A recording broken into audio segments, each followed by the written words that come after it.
All right, I got a question here. In regards to Travers Day, which is this coming weekend, August 29th, okay? And it's Tuesday today. Do I make the ride and attend Travers Day at Saratoga? Here's the thing. Saratoga is about 240 miles away. Now, I went to Travers Day last year. It was a good time, great time actually. Drove up with a couple friends of mine. And I've went to Travers Day a number of times in the past, and of course, we got exciting horses this year. We have Derby and Belmont Stakes winner Golden Tempo, and Renegade, who's coming off the big win. Other horses in there, Napoleon Solo, the Preakness winner. It's going to be a big field, 10 horses. So, okay, here's why I'm concerned about it. Okay, here's what going to Saratoga on Travers Day for me would look like. You got to get going really no later than 7 in the morning. 7:30 maybe. If you go 7:30 and you don't stop at all, which kind of sucks, because you usually part of the fun of going to Saratoga is stopping for get something to eat for breakfast. That you'd miss the first race. Yeah, there's 14 races. If you don't stop, you might get there with a little breathing room for the first race. Okay, what are my concerns? As a player, as a horse player, betting at the track on Travers Day is a nightmare. Even if you got the cell phone, that's where I place my bets with the cell phone. But it's still with the crowds there. Do you want to? You can't be spread out. You can't have your data in front of you. Now I'm talking strictly as a player. It's not the same. It's not the same as if you're in front of the computer. And I have something else to keep in mind. I bring you this show here, handicapping shows, live handicapping shows, and I'd definitely be able to do better coverage for myself as a player and also for viewers, bringing my selections out there on a big day like that. I tried to do it last year. It was very tough. Maybe I'd post a video, a short video short before the race. But you can't make the adjustments that you would make if you were in a relaxed environment, sitting on the chair, shooting around your data, or usually use multiple sources of data. So you're not going to have that option at the track. And at the track, you got the crowds. And I don't have advance. If I would go, I would get general admission. So then you still you can't spread out. It's tough to find a good seat, at least outside, and kind of keep it. Maybe put a blanket down, right? People usually respect that there, that you have it, because they have the benches outside. But even then, you're really not going to be close to the finish line. Maybe somewhat close, but and every time a race goes off, everyone streams outside, so you got a massive crowd. Usually, I have to, you know, work my way towards the rail and slip in there. You don't see the races the same way. We got some big races on Travers Day. This all the G1 races. Another horse I'm really interested in is Englishman, Cherie DeVoe's horse in the sprint race. So what is it? And here's the other thing. You make that trip 240 miles. Yeah, you got good conversation and that's good. But it's a long haul. It's a lot of time in the car. And you go up the same day and you watch the races. And by the time the races are over, it's after 7 o'clock. Now, last year, for example, we left before the last two races. We saw the Travers and got out of there. And it was still tough finding a place to eat because there's a massive crowd up there in Saratoga. So, and that's the deal. Then you have something to eat. If you can get a seat, it's someplace. And then you're talking about another ride home and getting home around midnight. Now it's a long drive home. You're handicapping, so you're getting started at 7, long drive, coming back at the end of the day, fighting the crowds, not being able to handicap the races the right way. So I'm on the bubble now because I know it's a historic day and it is fun and it's something to look forward to. But I'm thinking about it. I'm weighing it right now whether to go on Travers Day, and I'm wondering if it's worth it. It's going to be. I mean, what do you think? Would you go? Would you make the trip as a horse player on a potentially big wagering day?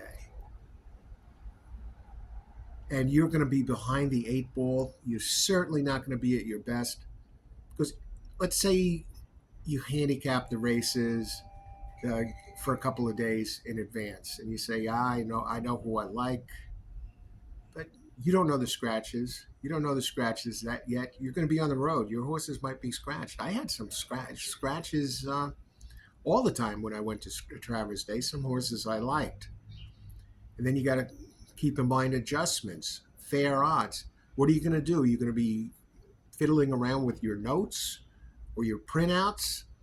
It's not like you have a computer in front of you. And if you bring a tablet, do you want to be dragging that around?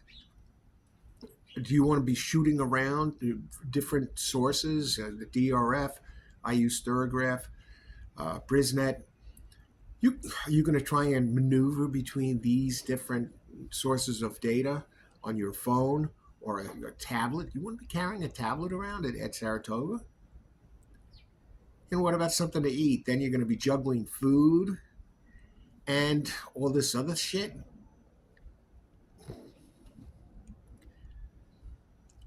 Early in the morning, right now, what time is it? It's about 5 to 8. But still,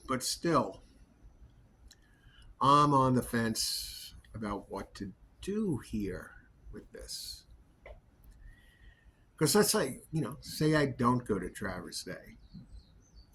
You can relax in the morning, take your time. And they start early on Travers Day. They start like 11 o'clock or a little after 11 is post time. I think it's 11:30.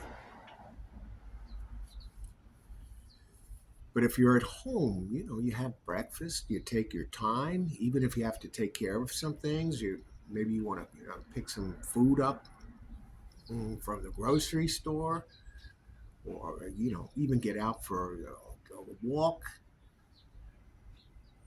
You have that and work on your data.